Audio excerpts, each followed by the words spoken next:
छोड़ दी, तेरे नैनों के सिंधु में मैंने नौका छोड़ दी। भक्त हो विचरण करूं, पतवार मैंने तोड़ दी। तू ही है मेरा खिवैया, तू ही मेरा मुक्तिधाम।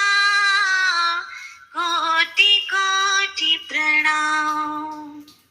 ये मेरे श्री गुरुदेव, नित करो तव चरण से, कोटि कोटि प्रणाम। गुरु को कोटि कोटि प्रणाम।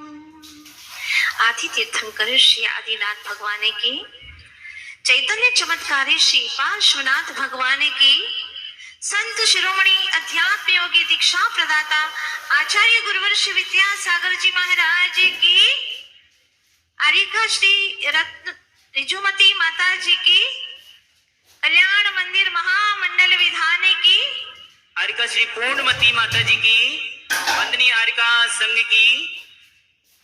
पुतली के बिना आंखें बेकार है, शक्कर नहीं है तो मिठाई बेकार है, अरे नमक ही नहीं है तो नमकीन भी बेकार है, प्राण नहीं है तो देह बेकार है, पानी नहीं है तो नदी भी बेकार है, अगर अतिथि नहीं है तो वह घर आंगन भी बेकार है, और स्नेह नहीं है तो संबंधी भी बेकार है। ये सारी चीजें हम जानते हैं, लेकिन एक बात बहुत महत्वपूर्ण है, अगर गुरु नहीं है जीवन में तो सारा जीवन ही बेकार है। रावण के पास क्या नहीं था? सब कुछ था, लेकिन नहीं था तो मात्र एक गुरु नहीं था, इसीलिए उसे नीचे तक जाना पड़ा। अभी जीवो, हमारे जीवन में गुरुपद रज की कितनी महिमा है। वैदिक शास्त्रों में कहते हैं कि जो गुरुपद रज को अपने माथे पर लगा लेता है, सिर्फ 7.5 माह तक लगातार, चाहे कितनी ही भयंकर शनि की 7.5 क्यों ना हो, नियम से उतर जाएगी। इतनी गुरुपद रज अपने मस्तक पर लगा ले तो इतना महत्व है। कहा गया है कि जहां हमारे हाथ आसमां तक नहीं पहुंचते, जब हमारे हाथ आसमां तक नहीं पहुंच रहे हो तो गुरु के चरण छू लो, आसमां हमारी मुट्ठी में होगा। क्या महत्वपूर्ण बात कही है। वास्तव में गुरु की महिमा कहीं नहीं जा सकती है। मैंने सुना था कि एक विद्वान ने बड़े पीड़ा के साथ में ये कहा, ये व्यक्त किया कि द्रव्य मूलाचार, इसकी पांडुलिपि हमारे देश में नहीं है, विदेश में चली गई है। जो मूल पांडुलिपि थी मूलाचार की, जिसको हम द्रव्य मूलाचार कहते हैं, तो उस विद्वान ने क्या बात कही, बड़ी महत्वपूर्ण बात थी कि भले ही द्रव्य मूलाचार की पांडुलिपि विदेश में चली गई हो, लेकिन भाव मूलाचार की मूल प्रति हमारे भारत देश में है। भारत में ही नहीं, मध्य प्रदेश में है, और मध्य प्रदेश में भी अभी नेमावर में विराजमान है, भाव मूलाचार के प्रति विराजमान है। वास्तव में ऐसे गुरु जिनके जीवन में आ जाते हैं, फिर लगता है कि अब कुछ भी पाना शेष नहीं बचा। वे तो बड़े अज्ञानी कहलाते हैं जो गुरु के पदरज को पाने के बावजूद भी, उनका स्नेह पाने के बावजूद भी अपने आप को गुरु जैसा मानने लग जाते हैं। अगर रहे आचार्यों के पास भी तो अपने आप को भी आचार्य समान मानने लग जाते हैं। बड़े गुरु के पास भी रहे तो अपने आप को भी बड़ा गुरु समझने लग जाते हैं। ये उनका दोष है, पर सच में जो विनम्र भावना से गुरु के चरण में चला जाता है तो वह अहंकार का वमन करके निश्चित रूप से गमन में, जिस प्रकार से नदियों में गंगा नदी बहुत पवित्र मानी जाती, कैलाश पर्वत श्रेष्ठ माना जाता है, सरोवर श्रेष्ठ मान सरोवर माना जाता है, ठीक उसी प्रकार से तीर्थों में सर्वश्रेष्ठ तीर्थ अगर है तो गुरु दर्शन का तीर्थ माना गया है। कबीर दास जी ने भी कहा है इस समय पर, तीर्थ मिले तो एक फल, संत मिले फल चार, पर सदगुरु मिले अनेक फल, कहे कबीर विचार। अगर सदगुरु हमारे जीवन में मिल गए, वो हमारे पथ प्रदर्शक है। सारी दुनिया मिलकर के हमें जो नहीं दे सकती, वो एक अकेले गुरु हमारे जीवन में दे देते हैं, हमारे जीवन का रूपांतरण कर देते। आपने कल देखा ही था कि वह बालक छोटा सा, जिसने अपने जीवन में ऐसा पाप किया था पूर्व भवों में, भगवान की शरण में जाकर के इतना घोर पाप किया कि मंदिर की मूर्तियों को ही उसने चुरा लिया। ऐसे दुर्भाव हो गए, लेकिन वह पाप कहाँ धुला? देव की शरण में नहीं, गुरु की शरण में आकर के धुला। क्योंकि गुरु स्वयं पथ प्रदर्शक के, चलते हैं राह पर और हमको भी चला देते हैं। इसलिए ध्यान रखना, जब भी कर्म करो सोच समझ करके करो। कर्म बंद के समय पता नहीं चलता, मगर जब उदय में आता है तब पता चलता है। किसी ने तो यहाँ तक कहा, जिंदगी का कैलकुलेशन बहुत बार किया, जिंदगी का कैलकुलेशन बहुत बार किया, लेकिन सुख दुख का जो अकाउंट है वो कभी समझ नहीं पाया। सुख का अकाउंट कभी समझ नहीं पाया। जब टोटल किया तो समझ में आया कि कर्मों के सिवा कुछ भी बैलेंस नहीं रहा। जब टोटल किया तो समझ में आया कि कर्मों के सिवा कुछ भी बैलेंस नहीं रहा। जहां देखो वहां हर पल कर्मों का उदय ही उदय चल रहा है। इसलिए सावधान। आचार्य भगवत गुरुवर श्री विद्यासागर जी महाराज कहते हैं, जो भी करो सोच समझ करके करो, विवेक के साथ में करो, पता नहीं कब क्या हो जाए। वह बालक, छोटा सा बालक, बिल्कुल सावधान था। अभी मैं ये बात सोच रही थी कि यहाँ पर एक कैमरा लगा हुआ है, चैनल पर आ रहा है, सब सावधान बैठे, भैया अपनी तरफ फोकस हो रहा है, अच्छे से बैठ जाओ, अच्छे से बैठ जाओ, अच्छे से पूजन कर लो। क्यों? कैमरे के कारण, भगवान के कारण नहीं, कैमरे की वजह से। मेरे मन में विचार आया कि तेरे सामने जब एक कैमरा आता है तो इतना संभलता है। जरा विचार कर, एक नहीं अनंत कैमरे लगे हुए हैं, अनंत, क्योंकि अनंत अनंत केवल ज्ञानी तुझे अभी देख रहे हैं, जान रहे हैं, और वे सदा ऑनलाइन रहते हैं। कभी उनकी लाइन कटती नहीं है, सर्वज्ञ है, सकल ज्ञायक तत्वी, धन्य है वहां। उसके लिए हम कुछ विचार न करें, हम जो भी कर रहे हैं उनके ज्ञान में आ रहा है, झलक रहा है। स्वयंभू और स्वयं से तू कभी भी अपने आप को छिपा नहीं सकता। जो पाप है, जो पुण्य है, वो सब हमारे से और हमारे प्रभु से कभी छिपा नहीं रह सकता। इसीलिए सावधान। और छोटा सा बालक गुरु की बात प्रीति पूर्वक सुनता है और प्रीति पूर्वक सुन करके उसको सम्यक दर्शन की प्राप्ति हो जाती है। 5 उपलब्धियां होती हैं, और मैं तो यही कहूंगी कि माँ की ममता ने, गुरु की समता ने और उस बालक की क्षमता ने कमाल करके दिखाया और भीतर में संकित का कमल खिला दिया। धन्य है वहां। और फिर सोचता है कि मैं भी व्रती बन जाऊं। एक बार प्रवचन सुना, एक ही बार आहार दान दिया, फिर भी इतने भावों में विशेषता, क्योंकि विनम्रता थी, विनय था।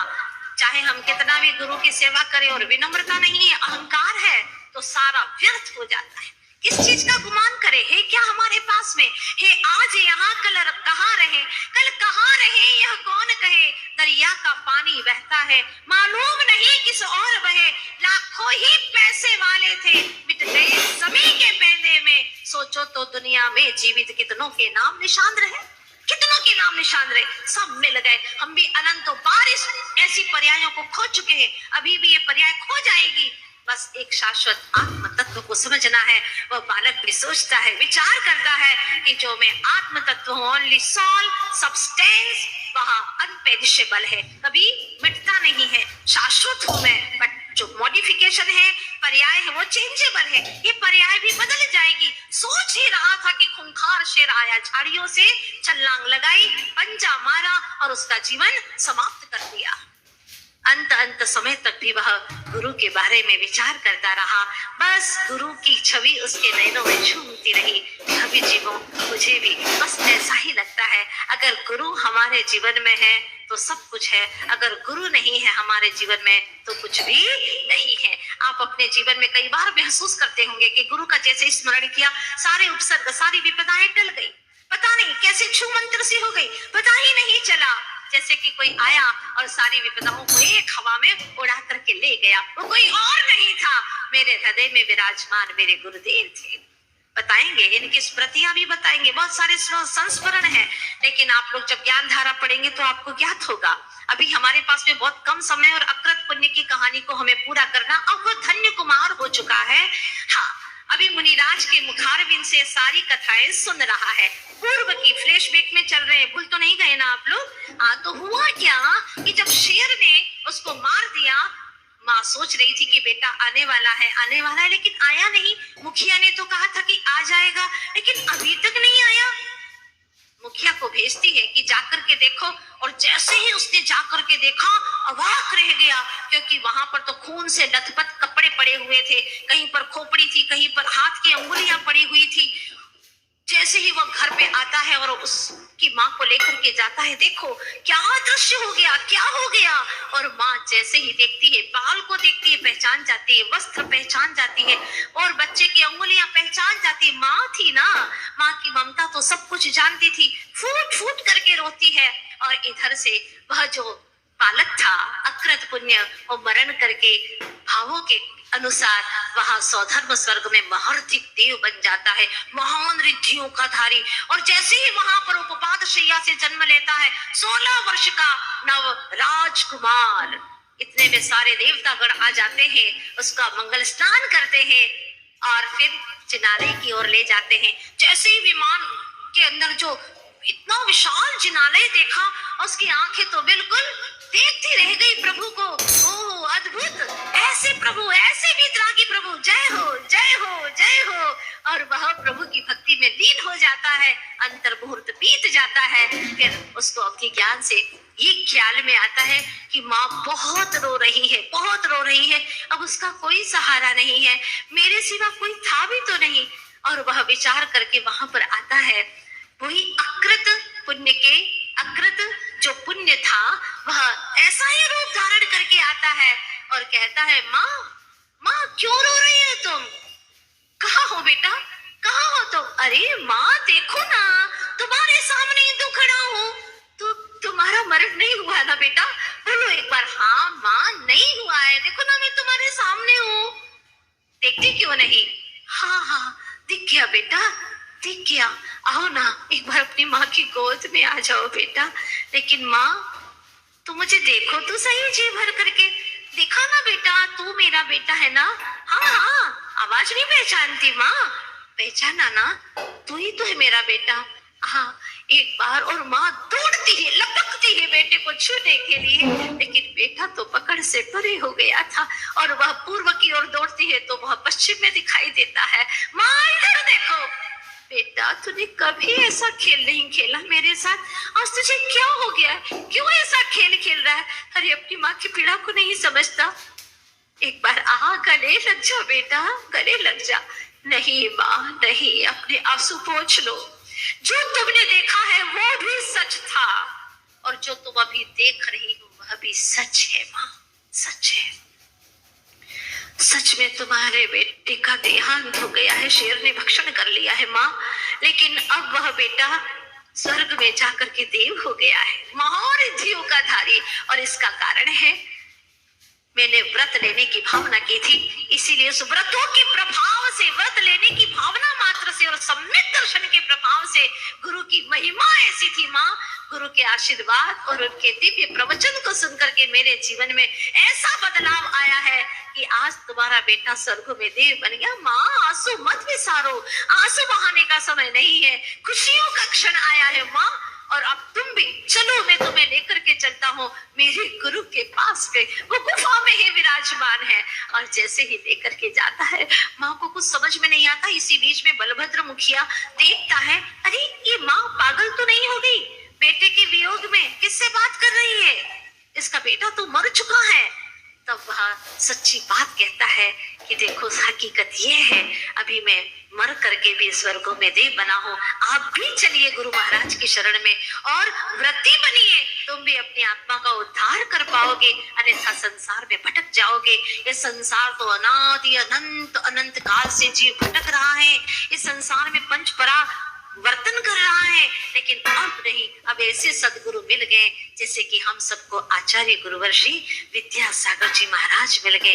जन जन के कल्याण के बारे में सोचते हैं, हजारों हजारों वर्ष तक हमारी संस्कृति जीवित रहे, इसके लिए सोचते हैं, जगह जगह पर आज